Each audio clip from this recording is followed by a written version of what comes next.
In the headlines, councillor, 10 others killed as farmers, herders clash in Taraba. Fubara urges Rivers residents to stay calm amid impeachment moves. Benue pensioners threaten protest over unpaid arrears. And on the foreign scene, fresh demonstrations erupt in Iran amid fears of deadly crackdown. Hello and welcome to the news update on Trust TV. I am Mariam Idris.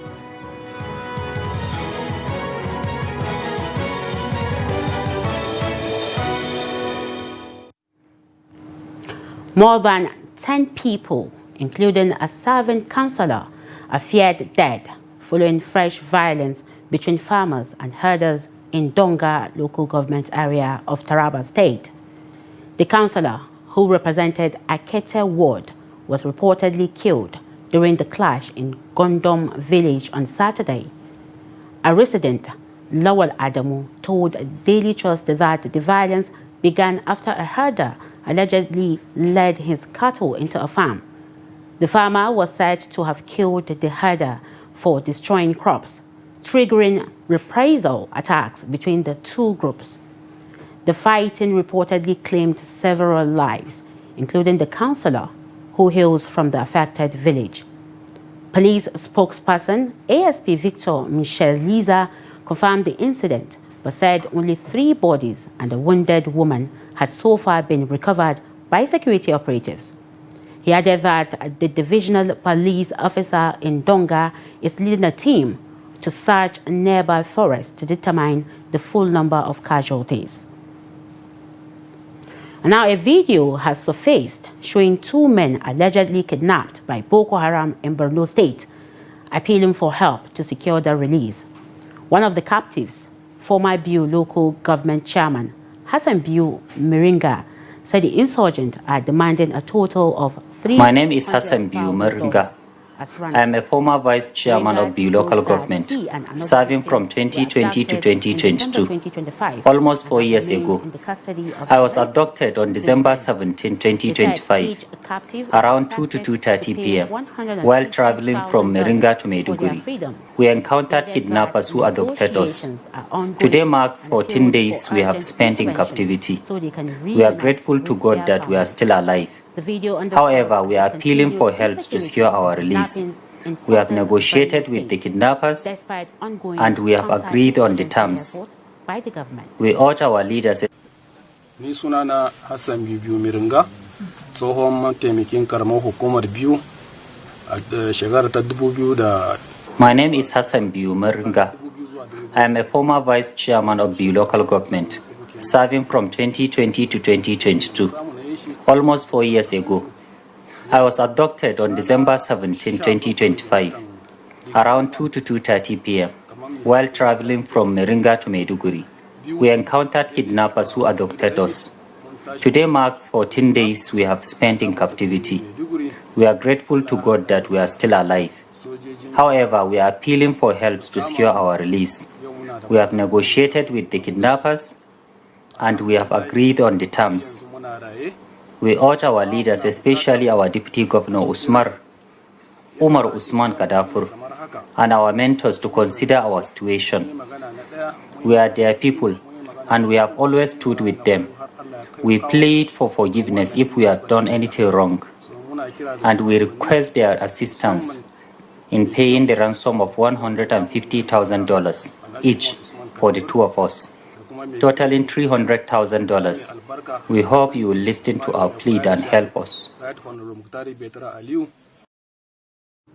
The Kogi State Police Command says scores of bandits have been neutralized in a French joint security operation involving the police, the military, and the Nigeria Police Air Wing. Police spokesperson William Aya said the operation also dismantled several criminal networks, though the exact location was not disclosed for security reasons. He urged residents to remain vigilant and report anyone with gunshot wounds, injuries, or suspicious behavior to the nearest police station. The command also called on the public to provide credible information to support the ongoing operation against criminal elements in the state. The operation comes amid rising bandit attacks in parts of Kogi State. And now the Plateau State government, in collaboration with security agencies, has rescued travelers abducted on December 21st in Zak community, Bashar district of Wasi local government area. The victims, including men, women and children, were on their way to Sabanlai for a Maulud event when they were intercepted and kidnapped. The abductors initially demanded 1.5 million naira per person, later reducing it to 30 million naira for all victims and 3 motorcycles, before finally settling on 1.5 million naira and 1 motorcycle per person. Secretary to the state government Samuel Jatau confirmed the rescue at the government house on Saturday, saying swift intervention by security agencies ensured the safe release of the victims. He added that the state government will hand them over to the local council and provide support. We were able to rescue some of our kidnapped children, about 25 of them in number, who were kidnapped on the 21st of December, if you recall, in Wasi local government council to be precise, along Zak, Sabonlai road at about 7 p.m. in the evening. They were traveling as a group for Maulud celebrations, and this group of kidnappers pretended to be vigilante on the road. And as they stopped for the normal checks and discussions, it happened that these were kidnappers. They kidnapped them and they took them to an unknown destination. But since that time, the government and the security agencies have not rested. They've tried all they could over the Christmas period to ensure that they bring the safe return of these children. And to the glory of God, I'm happy to inform you that yesterday evening, the security agencies called to say they have tracked and have rescued all 25 children, hale and hearty. Out of these 25, 6 are female, 19 are male. And they are all here with us in the hall. They've been subjected to medical checks and tests to find out that they are okay, apart from the minor sores and wounds on their feet because they had been trekking. I think the only thing that we will advise the local government to do when they get custody of these children is to ensure that they follow up with psychological, traumatic tests for some couple of weeks to be able to manage them to come back properly to their homes. But outside that, I think they're hale and hearty and they're fine. To clarify that 25 abducted children from Wasi have been returned safely. Though in the media it has been reported that they were 28. What happened is they were actually traveling 28 number. But at the point of abduction, 3 of the 28 people escaped and they were not abducted. So it meant that it was only 25 that were kidnapped. And those 25 are today hale and hearty and here with us. The commander of 1 Brigade Nigerian Army, Gusau, Brigadier General Mustafa Jimo, has said terrorist and banditry activities in Zamfara State have reduced to the barest minimum, assuring residents of improved safety across the state. Speaking with newsmen at the 2025 West Africa social activities organized by the 1 Brigade Command in Gusau, Jimo said sustained military operations under Operation Fansanyama have significantly enhanced security, allowing residents and commuters to travel freely without fear of attacks. Represented at the event by the State Commissioner for Works, Lawal Barau, Zamfara State Governor Dauda Lawal commended the Nigerian Army for restoring peace, praising officers and soldiers of 1 Brigade for their gallantry and dedication under Operation Fansanyama. In his address, Brigadier General Jimo described the West Africa social activities as a platform for strengthening cordial relations between the military and the civilian population in a relaxed and convivial atmosphere. He emphasized that the improved security situation is the result of collaboration between the military, other security agencies, and local communities. The event also featured the presentation of prizes to outstanding soldiers and a tug-of-war competition involving personnel from the Nigerian Army, the Department of State Services, and the Federal Road Safety Corps. Now, skin rashes are common and can appear on any part of the body because everyone's skin is different. Proper diagnosis and treatment are important. Now, a consultant dermatologist has urged individuals experiencing skin rashes to seek professional medical care rather than self-medicating with over-the-counter product. Victoria Chokolo reports from Lagos. Skin rashes affect people in various forms, with the most common being seborrheic dermatitis, also known as eczema. The fungal inflammatory condition appears as reddish, scaly, and itchy patches, especially on oily areas such as the face, hands, legs, and back. Medical experts stress that individuals should consult healthcare professionals for proper diagnosis and treatment rather than relying on self-medication. Consultant dermatologist Dr. Hanaba explains that seborrheic dermatitis is caused by a fungal organism naturally present on human skin. While harmless to moist, it can trigger inflammation in some individuals, resulting in rashes often mistaken for heat rashes. Another common skin condition is atopic dermatitis, a chronic inflammatory skin disease marked by intense itching, redness, dryness, and scaly patches, often linked to a family history of allergies. It can persist if not properly managed. Dr. Hanaba urges that professional guidance is essential to identify the specific condition and prescribe suitable skincare products, warning that improper treatments can worsen skin problems. Health professional Gilbert Ogbewele also emphasized that patients should obtain skincare treatments only from qualified medical professionals to ensure safety and effectiveness. So whatever rash you have on the skin, whatever you want to call it, eczema or the things I just said, please do not put any triple action cream on the skin. Now, what's a triple action cream? So when you are applying something that has a steroid, it has an antibiotic, it has an antifungal, that is a triple action cream and it's not good for the skin. First of all, the steroid in it, because you're itchy and there's an inflammation, it will calm the skin down. But in the process of calming the skin down, it actually allows whatever else is going on the skin to grow more. That's one. And number two, you can be at a risk for the side effects from the steroid, because most of these creams actually, they contain high potency steroids. When it comes to the matter of skincare and skincare products, my advice would be that people should consult with their dermatologist, right? I believe that we have modern advances in the world and even in Nigeria today where people are able to go to see the dermatologist and they are able to know more about their skin, the kind of skin that they have, and the best products for their skin.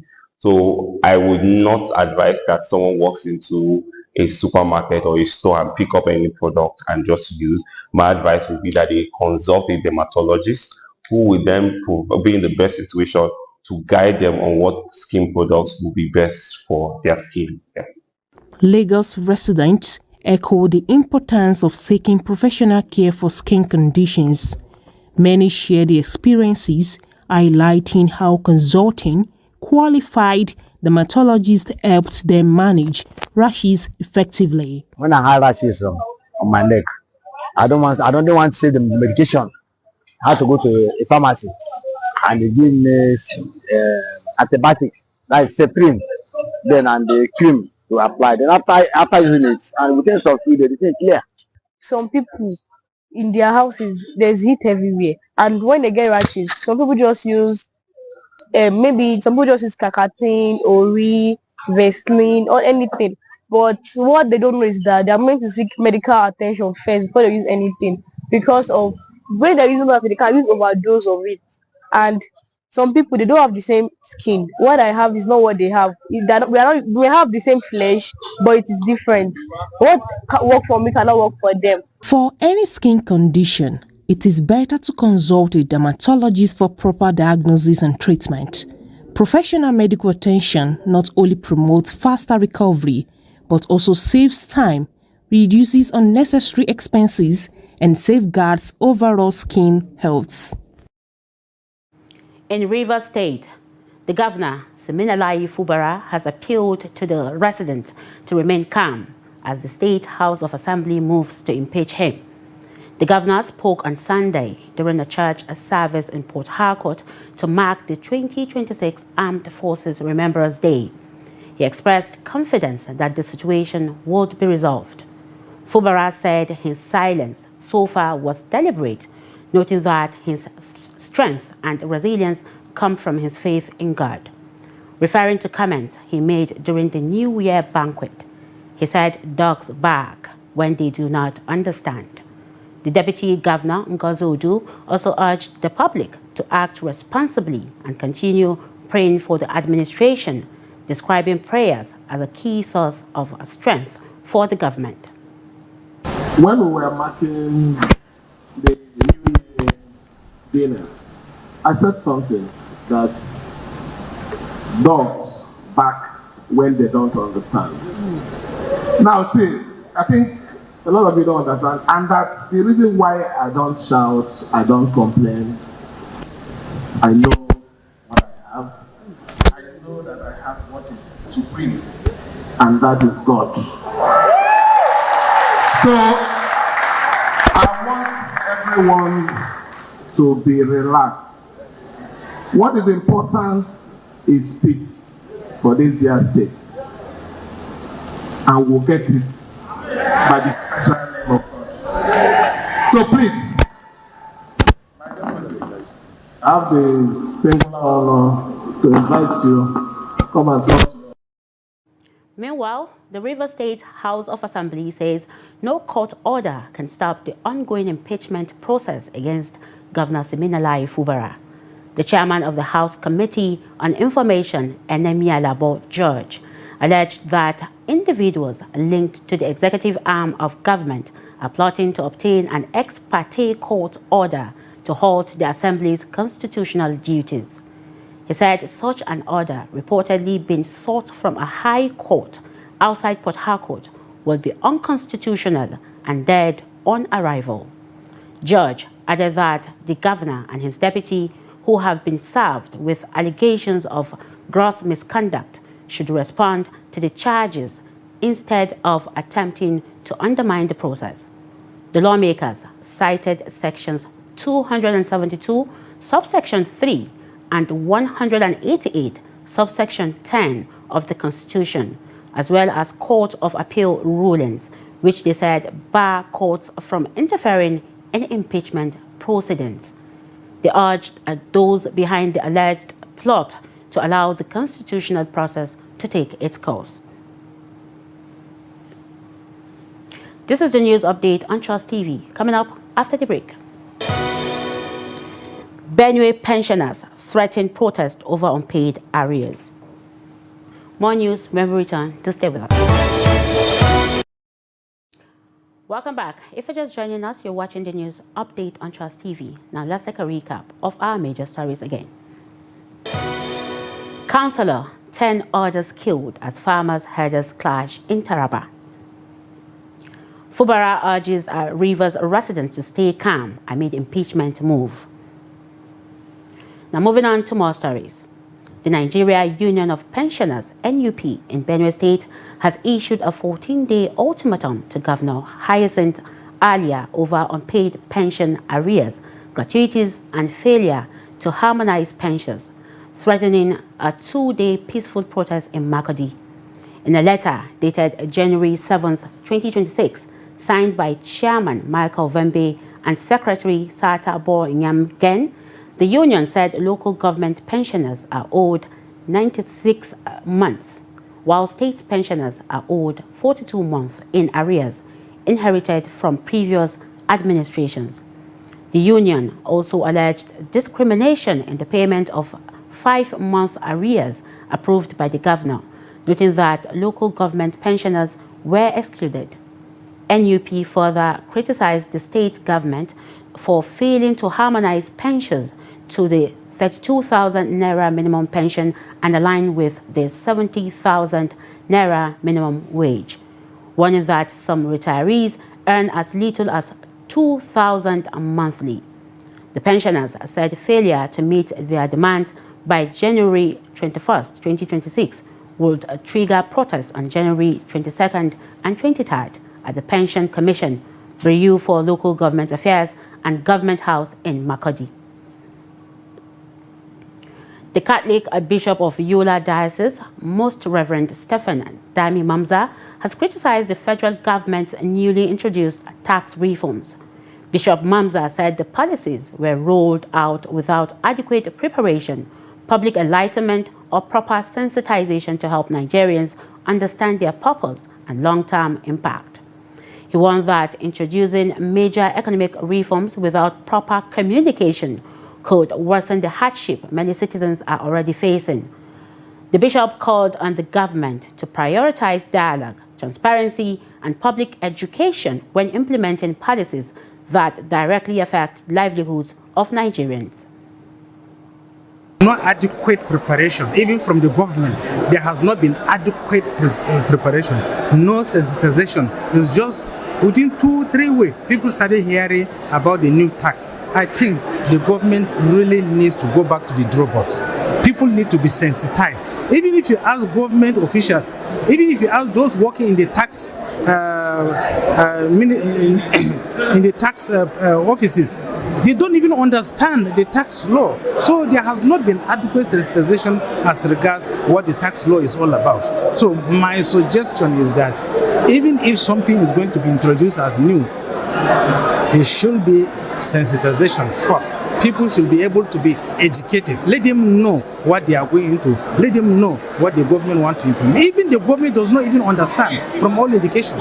So I think there is a need for the government to understand, the public to understand, and so that at least when it comes to the implementation, it will not be an issue for the government and also for the people.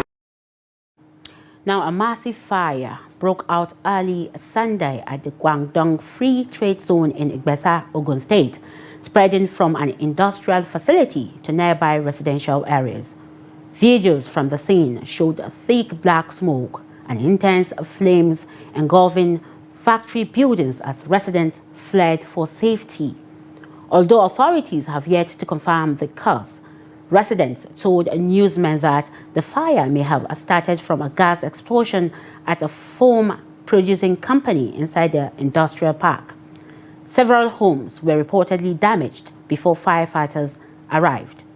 The director of the Ogun State Fire Service, Fatai Adefala, confirmed the incident, saying emergency teams were on the ground.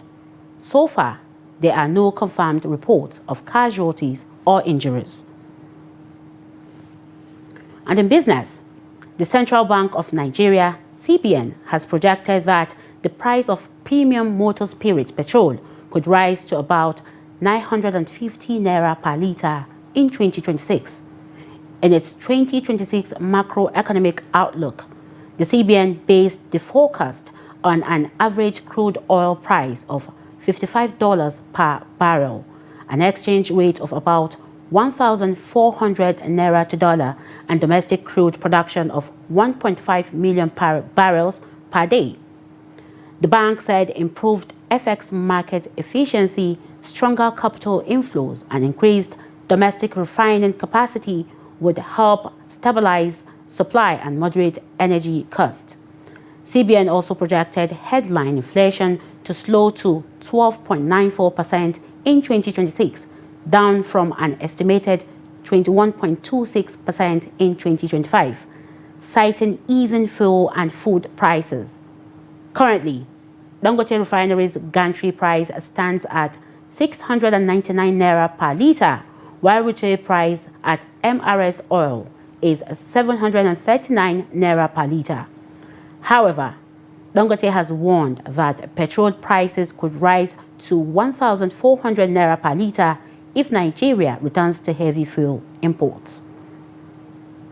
And away from Nigeria, fresh anti-government protests have erupted across Iran, despite a nationwide internet shutdown, as rights groups warn that security forces are carrying out a deadly crackdown on demonstrators.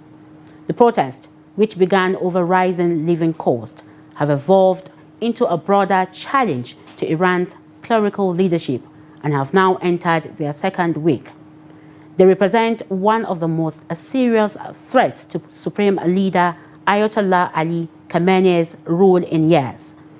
Videos circulating online showed large crowds protesting in cities including Tehran and Mashhad, with reports of vehicles set ablaze, even as authorities restricted communications.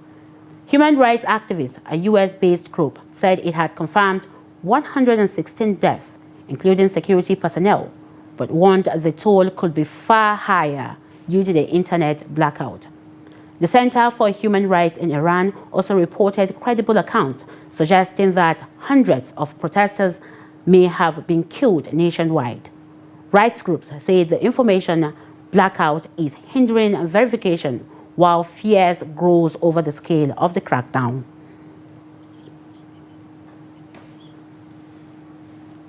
And with that, we have come to the end of the news update on Trust TV. Do not forget to follow us across all our social media platforms and also join our YouTube live stream for more news. I am Maria Midris. Thank you for watching.